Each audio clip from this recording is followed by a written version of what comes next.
ರೈತ ದೇಶದ ಬೆನ್ನೆಲುಬು. ರೈತ ದುಡಿದರೆ ಮಾತ್ರ ನಗರದಲ್ಲಿರುವವರು ನೆಮ್ಮದಿಯಿಂದ ಹೊಟ್ಟೆ ತುಂಬಿಸಿಕೊಳ್ಳಲು ಸಾಧ್ಯ. ಈ ಜಗತ್ತಿನಲ್ಲಿ ಸ್ವಾಭಿಮಾನದಿಂದ ಬದುಕುವ ಉದ್ಯೋಗವಿದ್ದರೆ ಅದು ಒಕ್ಕಲುತನ ಮಾತ್ರ. ಒಕ್ಕಲುತನ ಮಾಡುವವನು ನಿಜವಾದ ಕಾಯಕ ಯೋಗಿಯಾಗಿರುತ್ತಾನೆ ಎಂದು ಕೃಷಿ ಇಲಾಖೆ ಹಿರಿಯ ಸಹಾಯಕ ನಿರ್ದೇಶಕರಾದ ಪಿಐ ಮಾನೆ ಅವರು ಹೇಳಿದರು. ಅವರು ನಗರದ ಸಮೀಪದಲ್ಲಿರುವ ಹಸನ್ಮಾಳದಲ್ಲಿ ಶ್ರೀಗಂಧ ಟ್ರಸ್ಟ್ ದಾಂಡೇಲಿ ಮತ್ತು Canara welfare trust BEd college Dandeli ಇವರ ಸಹಯೋಗದಲ್ಲಿ ಬಿಎಡ್ ಪದವಿ ವಿದ್ಯಾರ್ಥಿಗಳಿಗಾಗಿ ಶುಕ್ರವಾರ ಆಯೋಜಿಸಲಾಗಿದ್ದ ಕೃಷಿ ಜಾಗೃತಿ ಶಿಬಿರ ಮತ್ತು ಕೃಷಿಕ ಮಹಿಳೆಗೆ ಸನ್ಮಾನ ಕಾರ್ಯಕ್ರಮದ ಅಧ್ಯಕ್ಷತೆಯನ್ನು ವಹಿಸಿ ಮಾತನಾಡುತ್ತಿದ್ದರು. ಇಡೀ ರಾಷ್ಟ್ರದ ಆರ್ಥಿಕ ಸ್ಥಿತಿ ಕೃಷಿ ಕ್ಷೇತ್ರದ ಮೇಲೆ ಅವಲಂಬಿತವಾಗಿದೆ. ಕೃಷಿ ಕ್ಷೇತ್ರವು ಎಲ್ಲದಕ್ಕೂ ಮೂಲ ಆಸರೆಯಾಗಿದೆ. ಇಂದು ಬೆಳೆಯುತ್ತಿರುವ ಕಾಲಘಟ್ಟದಲ್ಲಿ ಮುಂದುವರಿದ ಶಿಕ್ಷಣದ ಪ್ರಭಾವದಿಂದಾಗಿ ಗ್ರಾಮೀಣ ಭಾಗದ ಯುವಕರು ಹಳ್ಳಿಯನ್ನು ತೊರೆದು ಉದ್ಯೋಗಕ್ಕಾಗಿ ದೂರದ ಊರುಗಳಿಗೆ ಹೋಗುತ್ತಿರುವುದು ಕೃಷಿ ಕ್ಷೇತ್ರದ ಬಲವರ್ಧನೆಗೆ ಹಿನ್ನಡೆ ಎಂದೇ ಹೇಳಬಹುದು. ರೈತರನ್ನು, ಕೃಷಿಕರನ್ನು ಗೌರವದಿಂದ ಕಾಣುವಂತಹ ವಾತಾವರಣ ನಿರ್ಮಾಣವಾಗಬೇಕು. ಕೃಷಿ ಪದ್ಧತಿಯ ಬಗ್ಗೆ ಮತ್ತು ಕೃಷಿಯ ಅನುಕೂಲತೆಗಳ ಬಗ್ಗೆ ಎಲ್ಲರೂ ಅರಿತುಕೊಳ್ಳಬೇಕು. ಕೋವಿಡ್ ಸಂದರ್ಭ ಐಟಿಬಿಟಿ ವೃತ್ತಿಯನ್ನು ತ್ಯಜಿಸಿ ಊರಿಗೆ ಬಂದು ಕೃಷಿ ಕಾಯಕದಲ್ಲಿ ನಿರತರಾಗಿ ಐಟಿಬಿಟಿಗಿಂತಲೂ ಅಧಿಕ ಪ್ರಮಾಣದ ಆದಾಯವನ್ನು ಪಡೆದುಕೊಳ್ಳುತ್ತಿರುವುದನ್ನು ನೋಡುತ್ತಿದ್ದೇವೆ. ಹಾಗಾಗಿ ಕೃಷಿಯ ಬಗ್ಗೆ ನಿರ್ಲಕ್ಷ್ಯ ಬೇಡ. ಕೃಷಿ ಯಾವತ್ತೂ ತನ್ನ ಜೊತೆಗೆ ತಮ್ಮವರು ಮತ್ತು ಸಮಾಜದ ಜನತೆಯ ಬದುಕಿಗೆ ಬಹುಮೂಲ್ಯ ಕೊಡುಗೆ ನೀಡುತ್ತಾ ಬಂದಿದೆ ಎಂದರು. ಇಲ್ಲಿ ನಾವು ಗುಲಾಮಗಿರಿ ಅಲ್ಲೇ ಸ್ವಾಭಿಮಾನದಿಂದ ಬದುಕತಕ್ಕಂತ ಒಂದು ಉದ್ಯೋಗ, ಅದು ಒಕ್ಕಲ್ತನ. ಸ್ವಾಭಿಮಾನ ಯಾವನು ಏನು ಅನ್ನಕ್ ಸಾಧ್ಯ ಇಲ್ಲ. ನಾವೆಲ್ಲರೂ ನಮ್ಮ ಮೇಲಾಧಿಕಾರಿಗಳ ಕಡೆಯಿಂದ ಅಲಿಸ್ಕೋಬೇಕು. ಒಕ್ಕಲ್ತನ ತುಂಬಾ ಕಷ್ಟದ ಕೆಲಸ. ಇತ್ತೀಚೆಗೆ ನೀವೆಲ್ಲ ನೋಡ್ತಾ ಇದ್ದೀರಿ, ನಮ್ಮ ಭಾರತ ದೇಶ ಹಳ್ಳಿಗಳಿಂದ ಕೂಡಿದಂಥ ದೇಶ. ನಿಮ್ಗೆಲ್ಲರಿಗೂ ಗೊತ್ತಿದೆ. ಅದು ಶೇಕಡ 60-70% ಜನಸಂಖ್ಯೆ ನಮ್ಮದು ಕೃಷಿ ಮೇಲೆ ಅವಲಂಬನೆ ಆಗಿದೆ. ಕೃಷಿ ಅಂದ್ರೆ ಕೃಷಿ ಅಷ್ಟೇ ಅಲ್ಲ, ಹೊಲ ಉಳುಮೆ ಮಾಡೋದು ಅಷ್ಟೇ ಅಲ್ಲ. ಕೃಷಿ ಹಾಗೂ ಕೃಷಿಗೆ ಸಂಬಂಧಪಟ್ಟಂತಹ ಉಪವಲಯಗಳು ಯಾವುವು? ಕೋಳಿ ಸಾಕಾಣಿಕೆ ಆಗಿರ್ಬೋದು, ಮೊಲ ಸಾಕಾಣಿಕೆ ಆಗಿರ್ಬೋದು, ಜೇನು ಸಾಕಾಣಿಕೆ ಆಗಿರ್ಬೋದು, ಆಮೇಲೆ ಪಶು ಸಂಗೋಪನೆ ಆಗಿರ್ಬೋದು, ಆಮೇಲೆ ಮತ್ತೆ ಬೇರೆ ತೋಟಗಾರಿಕೆ ಆಗಿರ್ಬೋದು. ಇವೆಲ್ಲ ಕೃಷಿ ಹಾಗೂ ಕೃಷಿಗೆ ಸಂಬಂಧಪಟ್ಟಂತ ವಲಯಗಳು. ಅಲ್ಲಿ ಸುಮಾರು ನಮ್ಮ ದೇಶದ ಒಟ್ಟಾರೆ ಜನಸಂಖ್ಯೆಯ 60-70% ಜನ ಈ ಉದ್ಯೋಗದ ಮೇಲೆ ಅವಲಂಬನೆ ಆಗಿದೆ. ಇಷ್ಟು ಜನ ದುಡಿದು ಇಡೀ ನಮ್ಮ ದೇಶದ ಜನಸಂಖ್ಯೆ ಎಷ್ಟು? 145 ಕೋಟಿ. ಅಷ್ಟು ಜನಸಂಖ್ಯೆಗೆ ಅನ್ನ ಹಾಕ್ತಕ್ಕಂಥದ್ದು ರೈತ ಕುಟುಂಬ. ಆದರೆ ನಮ್ಮ ದುರ್ದೈವ ಇತ್ತೀಚೆಗೆ ಕೃಷಿ ಕಡೆ ಎಲ್ಲ ಯುವಕರಾಗಿರ್ಬೋದು, ಯುವತಿಯರಾಗಿರ್ಬೋದು ಹೋಗ್ತಾ ಇಲ್ಲ. ಯಾಕೆ? ಅವ್ರಿಗೆ ಅದು ಕೃಷಿಯಲ್ಲಿ ಸ್ವಲ್ಪ ಕಷ್ಟ ಇರ್ತದೆ. ಕೆಲಸ ಮಾಡೋದು, ಬೆಳೆ ತೆಗೆಯೋದು ಅದು ಈಜಿ ಅಲ್ಲ, ವೈಟ್ ಕಾಲರ್ ಜಾಬ್ ಅಲ್ಲ ಅದು. ಅದನ್ನ ಇತ್ತೀಚಿನ ಜನರೇಷನ್ಗೆ ಅದು ಬ್ಯಾಡ್ ಆಗಿದೆ.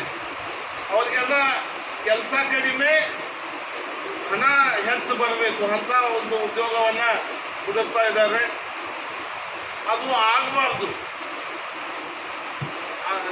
ಇದು ಮೂಲ ಕೃಷಿಯನ್ನ ನಾವು ಇಟ್ಕೊಂಡು ಮುಂದೆ ಹೋಗಬೇಕು.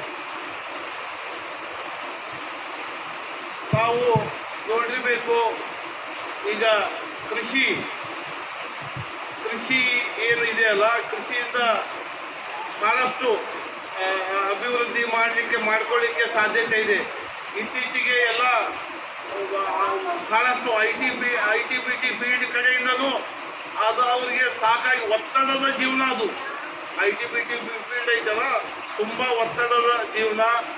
ಹಾಗೂ ವೈಟ್ ಕಾಲರ್ ಏನು ಜಾಬ್ಸ್ ಅದಾವಲ್ಲ, ಅವೆಲ್ಲ ತುಂಬಾ ಒತ್ತಡದ ಜೀವನ.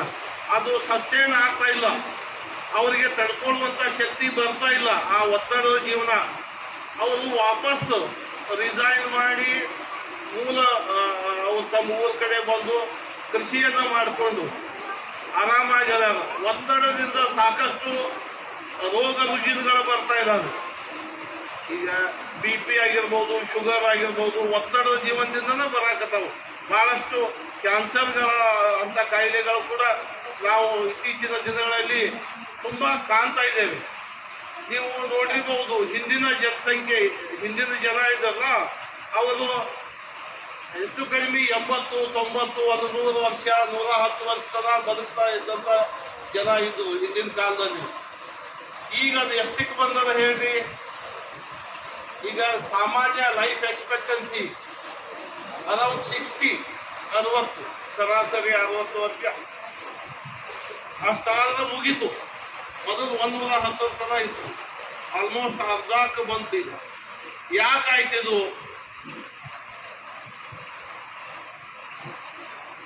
ಈ ಒತ್ತಡದ ಜೀವನ ಹಾಗೂ ಕಲಬೆರಕೆ ಆಹಾರ ಸೇವನೆ ಹಾಗೂ ನಮ್ಮ ವಾತಾವರಣ ಎಲ್ಲ ಹಾಳಾಗಿ ಹೋಗಿಬಿಟ್ಟಿದೆ. ಹೈಯೆಸ್ಟ್ ಪೊಲ್ಯೂಷನ್ ಆಗ್ತಾ ಇದೆ. ಕಾರ್ಯಕ್ರಮವನ್ನು ಉದ್ಘಾಟಿಸಿ ಮಾತನಾಡಿದ ಕೆನರಾ ವೆಲ್ಫೇರ್ ಟ್ರಸ್ಟ್ ಬಿಎಡ್ ಕಾಲೇಜಿನ ಪ್ರಾಚಾರ್ಯರಾದ ಡಾಕ್ಟರ್ ಸಹನಾ ಸೂರ್ಯವಂಶಿ ಅವರು, ಇಂದು ಕೃಷಿ ಕ್ಷೇತ್ರ ಅನೇಕ ಸವಾಲುಗಳನ್ನು ಎದುರಿಸುತ್ತಿದೆ. ಮುಖ್ಯವಾಗಿ ಶಿಕ್ಷಣದ ಪ್ರಭಾವಕ್ಕೊಳಗಾಗಿ ಹಳ್ಳಿಯ ಜನ ಪಟ್ಟಣಕ್ಕೆ ಉದ್ಯೋಗಕ್ಕೆ ಹೋಗುತ್ತಿರುವುದರಿಂದ ಕೃಷಿ ಕ್ಷೇತ್ರದ ಪ್ರಗತಿಗೆ ಹಿನ್ನಡೆಯಾಗುತ್ತಿದೆ. ಕೃಷಿ ಕ್ಷೇತ್ರದ ಬಗ್ಗೆ ಸಮಗ್ರವಾದ ಅರಿವು ಮತ್ತು ಆಸಕ್ತಿಯನ್ನು ಮೂಡಿಸುವ ನಿಟ್ಟಿನಲ್ಲಿ ಇಂಥ ಜಾಗೃತಿ ಕಾರ್ಯಕ್ರಮಗಳನ್ನು ಕಾಲಕಾಲಕ್ಕೆ ಹಮ್ಮಿಕೊಳ್ಳುವುದು ಅನಿವಾರ್ಯ ಇದೆ ಎಂದರು. ಹಿರಿಯ ಜನರು ಸಹ ಇವತ್ತು ಕೃಷಿಯ ಕುರಿತು ಅಷ್ಟೊಂದು ಒಲವನ್ನು ತೋರಿಸ್ತಾ ಇಲ್ಲ. ಕೃಷಿಯನ್ನು ಮಾಡಿಸೋರಿಗೆ ಗೊತ್ತು ಎಷ್ಟು ತೊಂದರೆ ಇದೆ ಅನ್ನೋದು. ಇದಕ್ಕೊಂದು ಕಾರಣ, ಎಲ್ಲರೂ ಇವತ್ತು ಶಿಕ್ಷಣವನ್ನು ಪಡೆದುಕೊಂಡು ಎಲ್ಲರೂ IT ಅಂತ ಇದ್ದಾರೆ.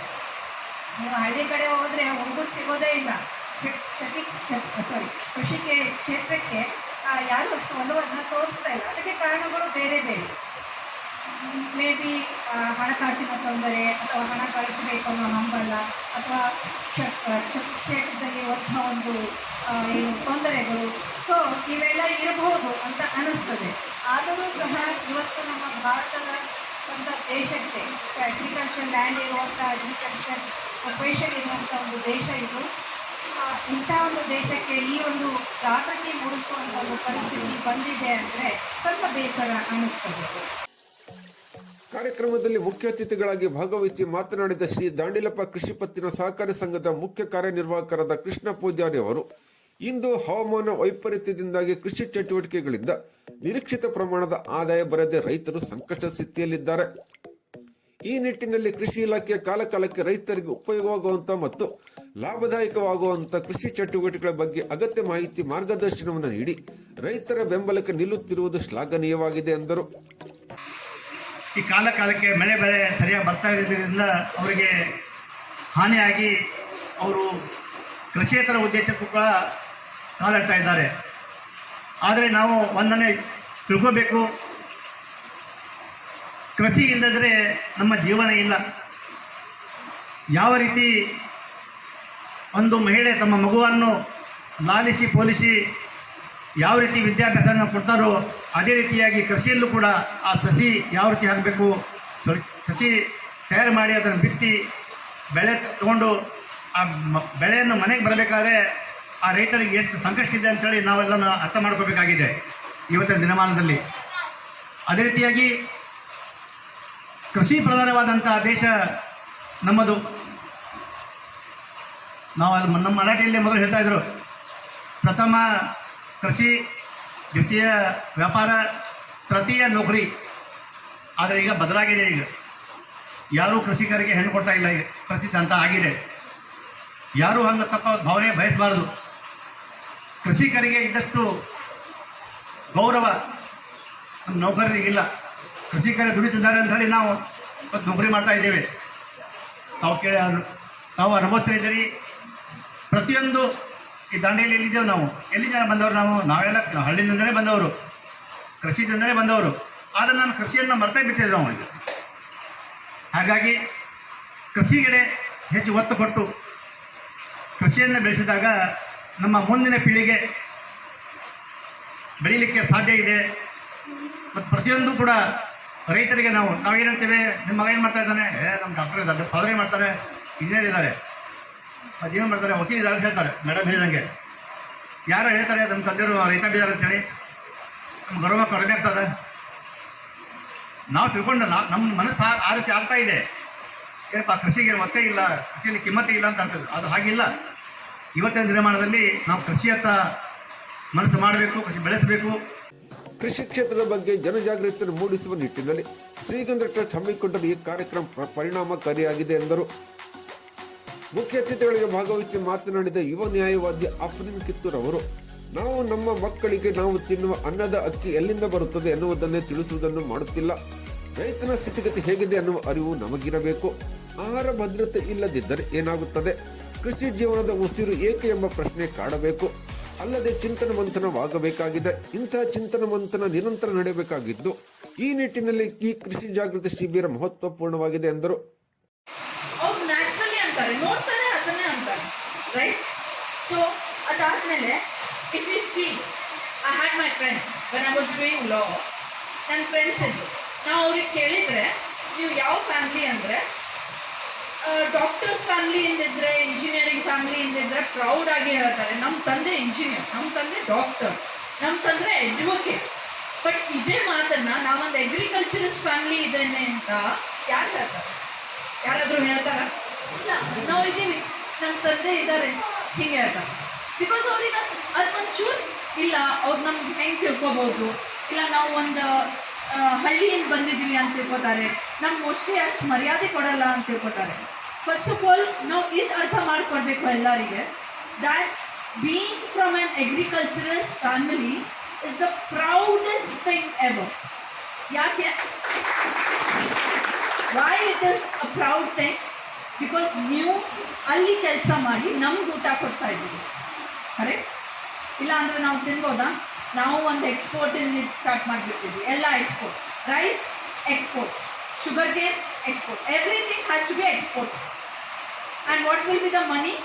Increasing value. ಸೊ ಇಲ್ಲಿ ನಮ್ದು ಅಗ್ರಿಕಲ್ಚರ್ಸ್ ಇರಲಿ, ಫಾರ್ಮರ್ಸ್ ಇರಲಿ, ಅವ್ರ ಫೀಲ್ಡ್ನಾಗ ಹೋಗಿ ನಾ ಇವಾಗೇ ನೋಡ್ತಾ ಇದ್ದೆ, ಅವ್ರು ಹೆಂಗೆ ರೈನ್ಕೋಟ್ ಹಾಕಿ ಕೆಲಸ ಮಾಡ್ತಾ ಇದ್ದಾರೆ. ನಾವು ಅಂದರೆ ಹೊರಗಡೆನೇ ಹೋಗಲ್ಲ, ಎಲ್ಲಿ ಬಿಡು ಇವತ್ತು ಮಕ್ಕಳು ಬಿಡೋನು, ಯಾರು ಹೋಗ್ತಾರೆ ಹೊರಗಡೆ? ಅವರಲ್ಲಿ ಕೆಲಸ ಮಾಡ್ತಾ ಇದ್ದಾರೆ. ಯಾರ ಸಲುವಾಗಿ ಕೆಲಸ ಮಾಡ್ತಾ ಇದ್ದಾರೆ? For us, right? ನಮ್ಮ ಸಲುವಾಗಿ. ಇದೇ ರೀತಿ ಏನಾಗುತ್ತೆ, ಇದು ಒಂದು ಅರ್ಥ ಮಾಡ್ಕೋಬೇಕು ನಾವು. ಶ್ರೀಗಂಧ ಟ್ರಸ್ಟಿನ ಕಾರ್ಯದರ್ಶಿ ಸುಧೀರ್ ಶೆಟ್ಟಿ ಮತ್ತು LS ಗಸ್ತಿ ಮೆಮೋರಿಯಲ್ ಟ್ರಸ್ಟ್ ಅಧ್ಯಕ್ಷರಾದ ಸಿದ್ದರಾಜು ಗಸ್ತಿ ಅವರು ಸಂದರ್ಭೋಚಿತವಾಗಿ ಮಾತನಾಡಿದರು. ಪ್ರಗತಿಪರ ಯುವ ಕೃಷಿಕ ಜ್ಯೋತಿ ಪಾಟೀಲ್ ಅವರು ತಮ್ಮ ಕೃಷಿ ಬದುಕಿನ ಸಾಧನೆಯನ್ನು ವಿವರಿಸಿದರು. ಕಾರ್ಯಕ್ರಮದಲ್ಲಿ ಪ್ರಗತಿಪರ ಕೃಷಿಕ ಮಹಿಳೆ ಪಾರ್ವತಿ ಮೋಹನ್ ಪಾಟೀಲ್ ಅವರನ್ನು ಶ್ರೀಗಂಧ ಟ್ರಸ್ಟ್ ಪರವಾಗಿ ಸನ್ಮಾನಿಸಿ ಗೌರವಿಸಲಾಯಿತು. ಕಾರ್ಯಕ್ರಮದಲ್ಲಿ ಹಿರಿಯ ಸಹಾಯಕ ಕೃಷಿ ನಿರ್ದೇಶಕರಾದ PI ಮಾನೆ ಮತ್ತು ದಾಂಡಿಲಪ್ಪ ಕೃಷಿ ಪತ್ತಿನ ಸೇವಾ ಸಹಕಾರಿ ಸಂಘದ ಮುಖ್ಯ ಕಾರ್ಯನಿರ್ವಾಹಕರಾದ ಕೃಷ್ಣ ಪೂಜಾರಿ ಅವರಿಂದ ಸಂವಾದ ಕಾರ್ಯಕ್ರಮ ನಡೆಯಿತು. ಕೊನೆಯಲ್ಲಿ ಭತ್ತದ ನಾಟಿ ಪ್ರಾತ್ಯಕ್ಷಿಕೆಯನ್ನು ನಡೆಸಲಾಯಿತು. ಕೆನರಾ ವೆಲ್ಫೇರ್ ಟ್ರಸ್ಟ್ B.Ed ಕಾಲೇಜಿನ ವಿದ್ಯಾರ್ಥಿನಿ ಶ್ರುತಿ ಹುಂದ್ರಿ ಪ್ರಾರ್ಥಿಸಿದರು. ಹಿರಿಯ ಉಪನ್ಯಾಸಕರಾದ ನೀಲ್ಕಂಠ್ G. ನಾಯ್ಕ್ ಸ್ವಾಗತಿಸಿದರು. ಶ್ರೀಗಂಧ ಟ್ರಸ್ಟಿನ ಅಧ್ಯಕ್ಷ ಹಾಗೂ ಪತ್ರಕರ್ತರಾದ ರಾಜೇಶ್ ತಳಿಕರ್ ಅವರು ಪ್ರಾಸ್ತಾವಿಕವಾಗಿ ಮಾತನಾಡಿದರು. ಹಿರಿಯ ಉಪನ್ಯಾಸಕ ನಾಗೇಶ್ ನಾಯ್ಕ್ ವಂದಿಸಿದರು. ಆಶಾಕಿರಣ ITI ಕಾಲೇಜಿನ ಪ್ರಾಚಾರ್ಯರಾದ NR ನಾಯ್ಕ್ ಕಾರ್ಯಕ್ರಮವನ್ನು ನಿರೂಪಿಸಿದರು.